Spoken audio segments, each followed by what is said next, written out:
அழைத்ததற்கு நன்றி ஐயா. வணக்கம் குருஜி நேரம். வணக்கங்க. வணக்கம்மா, எங்கேருந்து பேசுகிறீங்க? சார், நாங்கள் சேலத்துலேருந்து பேசுகிறோம். என் பேர் கோமதி. நான் கணவருக்காக கேட்குறோம். அவங்க பிறந்த தேதி சொல்லுங்கம்மா. 13 13 12 12 1989 சார். 1989. பிறந்த நேரம் 4:04 AM. 4:04 AM. பிறந்த இடம்மா? சேலம். சேலம். ராசி நட்சத்திரம் சொல்லுங்கம்மா. அவர் வந்து மிதுன ராசி, மிருகசீஷ நட்சத்திரம், துலாம் லக்னம் சார்.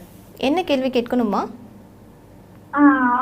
அவருக்கு எனக்கும் ஹஸ்பண்ட் ஒய்ஃப் ரிலேஷன்ஷிப் எப்படி இருக்கும், எதிர்காலம் எப்படி இருக்கும்னு கேட்கணும். சண்டையாவே இருக்கு, எப்ப சரியாகும்னு தெரிஞ்சுக்கணுங்க. ஏமா துலா லக்னத்துக்கு வரக்கூடாத குருதசைன்னு சொல்கிறேன்லம்மா. சரிங்க சார். துலா லக்னத்துக்கு வரக்கூடாத குருதசை, அதுவும் பாபத்துவமாக சனியின் பார்வையில் பரிவர்த்தனையான இந்த குருதசை வந்து கடுமையான பலன்களை செய்யும். ரெண்டாவது, சுக்கிரனும் ராகுவும் சேர்ந்துட்டாலே ஒரு பெண்ணை புரிஞ்சிக்க முடியாது. நல்ல வேலையாக வந்து ஓரளவுக்கு சந்திர அதியோகத்தில் சுக்கிரன் திரும்ப பலத்தை பெறுகிறார். இந்த இடத்துல பார்த்தீங்கன்னா கடுமையான சஷ்டாஷ்டக அமைப்புகள், குருதசை, சுக்கிரபக்திலாம் 2019 நீங்கள் நல்லா இல்லையம்மா ரெண்டு பேருமே? ஆமாங்க சார், கல்யாணம் 1 வருஷம் ஆகுது சார். 2019 வந்து இவருக்கும் நல்லா இல்லை. இப்போ வந்து உங்களுக்கு நடக்கிறது குருதசையில் ராகுபக்தி நடக்குது. குருதசை 2000 சனி தசையில் இருந்து தாம்மா இவர் நல்லா இருப்பார். எல்லாமே இவருக்கு எல்லாமே டிலே தாம்மா. ஏன்னா சுக்கிரன் கிடக்கூடாதம்மா. ஆனாலும் பரவாயில்ல, 4ஆம் இடத்துல அவர் திக்பலமாக தான் இருக்கிறாரு.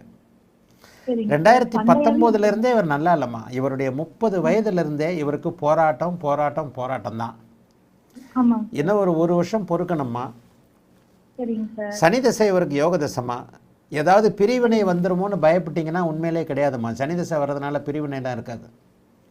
சரிங்க சார். என்ன பார்த்தாவே பிடிக்கல அப்படிங்கிறாரு சார். சண்டையாவே இருக்கு, எனக்கு பிடிச்சிருக்கா இல்லை, எனக்கு விலகி போறாரு சார். அதான் சார் உண்மை. ஏமா இந்த அமைப்புல வந்து சுக்கிரன் கெட்டாருனாலே அவர் எந்த பொம்பளையும் பிடிக்காது. இதை வந்து உங்களை பார்த்தாலே பிடிக்காதுன்னா அப்போ உங்க ஜாதகம் என்னன்றதை பார்க்கணும். ஜோசியம்ன்றது அருள்வாக்கு சொல்றதெல்லாம் கிடையாது. இவர் இதை வச்சு எல்லாத்தையும் கணவன் மனைவி சமாச்சாரம்னா 2 ஜாதகத்தையும் வச்சு பார்க்கணும். இந்த சாஃப்ட்வேரில் அப்படி வச்சு பார்க்க முடியாது. இதை பொறுத்த வரைக்கும் சுக்கிரன் பாதிக்கப்பட்டாலே ஏதாவது ஒரு குறை இருக்கும். நீங்கள் என்ன ராசி? நான் கும்பராசி, சதய நட்சத்திரம் சார். சரி, கும்பராசின்றது திரிகோண ராசி தான். கும்பராசி சதய நட்சத்திரத்திற்கு ஜன்மச்சனி இவ்வளோ நாளாக 1 வருஷமாக நடந்துக்கிட்டு இருந்தது. இப்போ கொஞ்சம் ஒரு 2-3 மாதமாக கொஞ்சம் ஜன்மச்சனி விலகி இருக்குது. அதனால் அந்த ஜன்மச்சனி விலகினதுக்கப்புறம் கெடுதல்கள் நடக்காது. இவரை பொறுத்த வரைக்கும் குருதசை முடியணும். குருதசை முடிஞ்சிட்டாலே சனி தசை யோக தசை தான். சனி தசையிலெல்லாம் பிரிவுகள்லாம் வராது. குருதசை ராகு புக்தி கண்டிப்பாக சஷ்டாஷ்டக புக்தி மனைவியை கெடுத்தே தீரும். குருதசை ராகு புக்தி சஷ்டாஷ்டகம் 6-8 இருக்கிறாங்களா? 6-8 இருக்கிறாங்கனால மனைவியை கெடுத்தே தீரும். ஆனால் நெகட்டிவாக ஏதாவது நடக்குமா அப்படின்னா 1 வருஷம் கழித்து சனி தசை வர்றதுனால ஏதாவது ஒன்றும் இல்லை, குழந்தை பாக்கியம்லாம் கிடைச்சதுக்கப்புறம் டக்குன்னு கொஞ்சம் சேரத்தாமல் செய்வீங்க. இந்த ஜாதகத்தின் அடிப்படையில் பிரிவுகள் அப்படி இப்படின்னு இல்லை. ஒரு நேரத்தில் இப்போ சண்டை போட்டுக்க வேண்டியதான், ஒரு நேரத்தில் இது போட்டுக்க வேண்டியதான். இப்போ உங்களை கண்டாலே பிடிக்கலன்னு சொல்கிறதுக்கு உங்கள் மேலேயும் தப்பு இருக்கா இல்லையா? நான் நியாயமாக பேசுகிறேன். உங்கள் மேலே இப்போ உங்கள் ஜாதகம் இருந்தால் பிட்டு வச்சிருவேன். அதெல்லாம் வேற இதே இல்லை. இந்த மனுஷன் கொஞ்சம் கோவப்படுவார், வாய் வார்த்தைலாம் வேற மாதிரி வரும்ன்றது உண்மைதான். 2 செவ்வாய் இருக்கு. வள்ளுவல்னு விழுவாரா? சரி, ஒரு ஆம்பளை வள்ளுவல்னு விழுகிறாருன்னா நீங்கள் என்ன பண்ணீங்க? உங்கள் மேலே எதனா தப்பு இருக்கும்ல? தப்பை நீங்கள் ஆரம்பிச்சு வைப்பீங்க, ஆம்பளை முடிச்சு வைப்பார். பொதுவாக நடக்கிறது. சொல்லுங்க சார். இப்ப இவ்வளவு ஜாதக பிரகாரம் என்ன நல்லா பாத்து போறாங்க சார், பாசெல்லாம் இருக்காங்க சார். ஆனா தெரிய மாட்டேன், அது ஓகே சார். பட் இவர் ஜாதக யோக நல்ல ஜாதகம். இவன்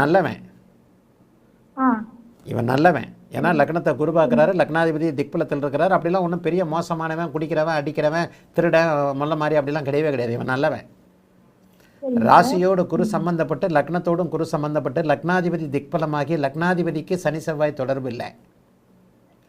இப்போ உங்களை கண்டாலே பிடிக்கலன்னா நீங்கள் ஏதோ ஒரு விஷயத்தில் தப்பு பண்ணியிருக்கிறீங்கன்னு அர்த்தம். நான் வந்து பொதுவாகவே பேசுகிறேன். நீங்கள் ஒரு விஷயத்தில் தப்பு பண்ணியிருக்கிறீங்க. அது எனக்கு வந்து உங்கள் ஜாதகம் இருந்தால் எனக்கு நல்லா தெரியும். உங்கள் ஜாதகம் இல்லாத போது உங்கள் மனசாட்சிக்கு அது தெரியும். சரிங்க சார். இப்போ சனி திசை யோக திசைங்களா, அது வந்ததுக்கு அப்புறம் நாங்கள் ஹஸ்பண்ட் ஒய்ஃபனுடைய ரிலேஷன்ஷிப்லாம் நல்லா இருக்குமாங்க சார்? என்னை நல்லா பார்த்து போகிறா, தொழில் ஓகே. சனி திசை எல்லாத்துக்குமே நல்லா இருக்கும்மா. சனி திசை எல்லாத்துக்குமே நல்லா இருக்கும். வாழ்க்கைன்றது விட்டு கொடுத்து போகிறது. புருஷன் அப்படி இப்படி போனால் கூட என்ன தப்பு, நேருக்கு நேரம் உட்காந்து பேசுங்க. நானோ என்ன மாதிரி ஆட்களோ என்ன மாதிரி ஜோசியமோ எதுவுமே உங்களுக்கு புருஷன் பொண்டாட்டி உறவுக்குள்ளே எதுவுமே தேவையில்லை, யாருமே தேவையில்லை. அவங்க 2 பேர் தான்.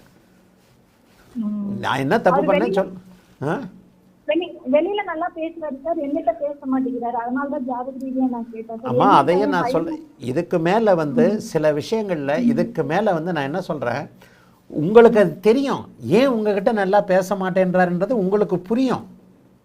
சரிங்க சார். உங்களுக்கு புரியும், அப்படிலாம் புரியாமலாம் இருக்காது. சரிங்க சார். கணவன் மனைவி உறவுன்றது இந்த லைவ்ல விவாதிக்கிறது இல்லை. சரிங்க சார். ஒரு சகோதரன் மாதிரி சொல்கிறேன். உங்ககிட்ட குறை என்ன இருக்குது, நான் அதுக்காக மேல் ஷாவனிஸ்ட்டு ஒரு ஆணாதிக்க மனப்பான்மையில் நான் இங்கே பேசலை. ரெண்டு பக்கமும் இப்படி கை தட்டினா தான் ஓசை வரும். இந்த மனுஷன் கொஞ்சம் விட்டு கொடுக்காம போகிறாரா, கொஞ்சம் வேறு மாதிரி பேசுகிறாரா, தனியாக இருக்கும்போது 4 பேர் மத்தியில் எந்த காரணத்தை கொண்டும் கணவன் மனைவி உறவுன்றது கணவன் மனைவியை விட்டு கொடுக்காதது, மனைவி கணவனை விட்டு கொடுக்காதது.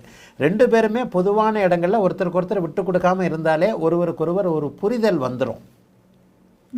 அதனால் இவர்கிட்ட பெரிய குறைகள் இல்லை. லக்னத்தை குருவாக்குது, ராசியில் குரு இருக்குது, லக்னாதிபதி கொஞ்சம் பங்கப்பட்டிருந்தாலும் நல்ல திக்பலத்தில் இருக்கிறாரு. சுக்கிரன் ராகு சேர்க்கை என்பது கொஞ்சம் தாம்பத்திய விஷயத்தில் கொஞ்சம் முரண்பாடுகள் அப்படி இப்படின்னு வரக்கூடிய ஒன்று. நீ 1 வருஷத்தில் சரியாகும். எல்லா விஷயத்தையும் இந்த இடத்துல லைவ்ல நான் சொல்லிட முடியாது. உங்களுக்கும் சில விஷயங்கள் புரியும். பேச வேண்டியதை தான் பொதுவில் நம்ம பேசணும். இது வந்து தனிப்பட்ட கன்சல்டேஷன் இல்லை. தனிப்பட்ட கன்சல்டேஷனா நான் வேற மாதிரி பேசுவேன், உள்ளதை பேசுவேன். பையன் மேல பாசம் இருக்கா சார்? பையன் மேல என் மேலயும் பாசம் இருக்கா சார்? அதெல்லாம் இருக்கு. ஒரு வருஷம் பொறுங்க, அதெல்லாம் கண்டிப்பாக இருக்கு. உங்கள்கிட்ட என்ன தப்பு இருக்குன்னு கொஞ்சம் பாருங்க. ஒரே அடியா புருஷன் மேலேயே நம்ம குறை சொல்ல வேண்டாம். ராசிக்கு 7ஆம் இடத்துல சனி இருக்கிறாரு, தாமத திருமணம் அப்படி இப்படின்னு சொல்லிட்டு சில விஷயங்கள் இருக்கு. குரு தசை 6ஆம் அதிபதி தசை, நெகட்டிவான தொழில் ரீதியான சில விஷயங்கள்லாம் இருக்குது. இது எல்லாமே 2026ஆம் வருஷத்தோட 1.5 வருஷத்துக்கு அப்படியே கொஞ்சம் இப்படி தான் இருக்கும். 2027ஆம் வருஷம் ஆரம்பித்த உடனே இவருடைய தனிப்பட்ட வாழ்க்கையில் எந்த வாழ்க்கையிலையும் ரொம்ப நல்லா இருக்கும். திருமணத்தை பிரிகிற அமைப்புகள்லாம் இல்லை. கொஞ்சம் விட்டு கொடுத்து போங்க. வாழ்த்துக்கள், நல்லா இருப்பீங்க.